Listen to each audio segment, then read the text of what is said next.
Welcome to The Cut, a series where I'm talking to experts about how small changes can have a big impact on patient outcomes after surgery.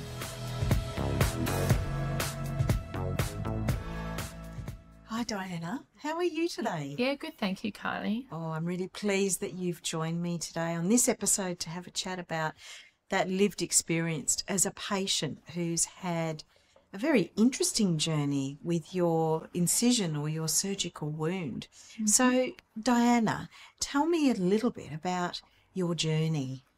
2012, I decided to have gastric band. And due to that, I had to have my gallbladder out. And then a month later or 2 weeks later, I think I had it inserted. And then right till 2019, I used to go to doctor every month or every 2 months, I think. And there was always charges, right?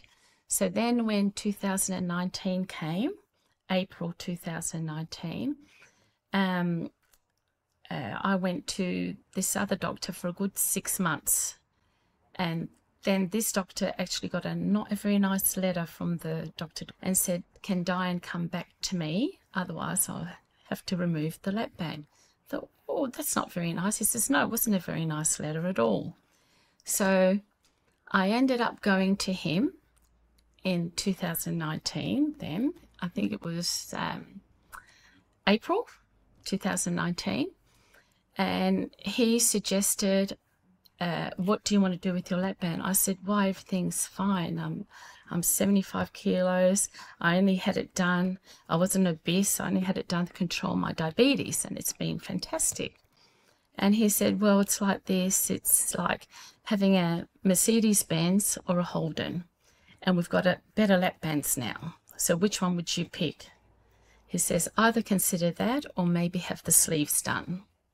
So I said, oh, okay, let me give it some thought. So when I went out to the reception to pay my bill, I says, there new lap bands out? And she said, no, it's always been one.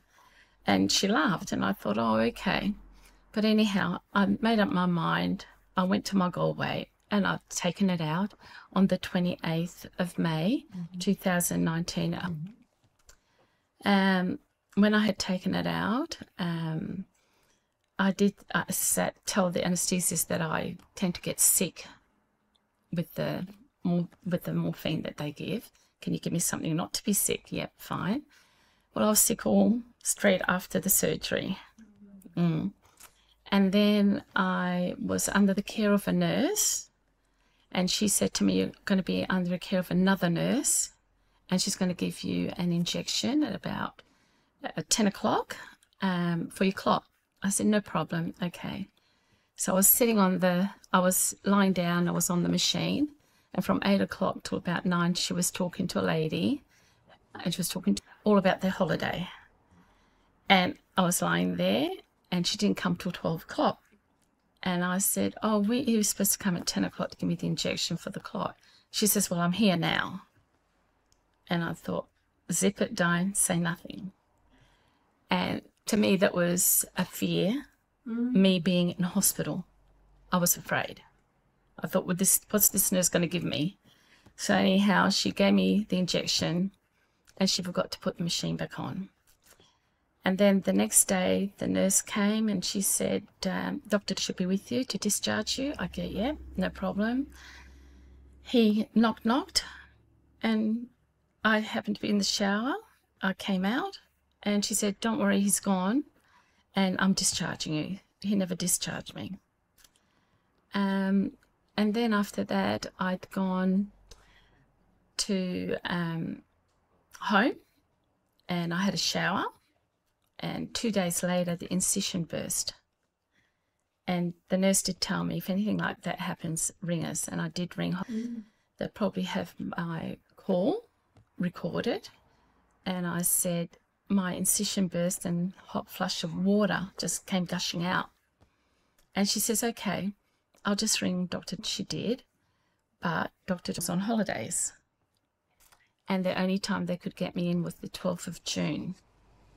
So in the meantime, I went to my normal GP, and he said, okay, let's go for an ultrasound because an abscess is forming. Mm. And there's an abscess there, redness, like a big boil. Yeah, And I went, yeah. pain or discomfort at all? Yes, it was. But, you know, I didn't know what to do. And I was on antibiotics for only 7 days. Yeah. They gave me. And I had to get my repeat from my doctor. Mm-hmm. So then when that had burst, he said, okay, put you on these antibiotics. And then after that, doctor, he said, oh, what did the other doctor say? He says, okay, we'll put you on these medication. It should be fine, darling. Just go back to work and see what happens. So I'd gone to see on the 12th of June while I was still on the antibiotics, and only a 2-minute consultation, exactly 2 minutes, because my husband even said, you were quick. And I went, yeah. I said, but I'm not going back in there ever again. He said, why? And I said, well, I went in. He says, lie down. What's going on? I said, I think it's formed into an abscess. Oh, no, it's fine. It's just slightly infected. He squeezed, got the towel from the tissue paper from the wall, scraped it. I could feel every grain, just wiping it like he was washing a window. And then he put just a Band-Aid on it. He goes, there you are. Don't take those antibiotics that the GP gave you. These ones are a lot stronger. You should be fine. And I didn't get the care from him. How did you feel after that? I said, I'm never going to come through that door ever again to see you. I had like you just want to make money. You know, you're just counting your dollars. And apparently it's not me that I heard that from. I've heard it from other people as well. But then after that, well, all right, he did that. I'm on the antibiotics. The abscess is getting bigger. Went to my GP, done ultrasound. Went for an ultrasound. She says, you need to go emergency, ASAP. I said, sorry, emergency. Went to my doctor. He says, I think, yeah, you got to go in, Di. So I went into Joondalup Hospital, emergency. They did the CT scan, everything. And next thing, the doctors are telling me, we're going to cut you again and giving you a flush. I says, what do you mean, what's a flush? We're going to clean you out and it's got to heal from inside out. Well, I never heard of that before, ever. The healing process of a surgery like that. And then I actually had the I was discharged by a doctor, and he said, you have to see the specialist in about a couple of weeks. I said, yeah, fine. In the meantime, we will have to insert the gauzes and to clean you out and so forth. So yeah, they were coming in twice a week, no problem. And then I'd gone back to work after 3 weeks or so with the padding. And then right till November, so June now, late June, till November, I was going to twice a week and I was working. But it wasn't closing. The incision was never closing. What was happening with your wound? Well, the wound wasn't healing. So we'd put the padding on twice a week. They were doing it twice a week. And then I had this magnificent lady come from UK, from her holiday. And she said, you've been coming to us since August. June, July, yeah, August. And I said, yeah. She said, I'm not going to touch you. Something's in there. And I said, sorry? She said, yes, something is in there. And so what happened then? She suggested that I'd make a specialist appointment.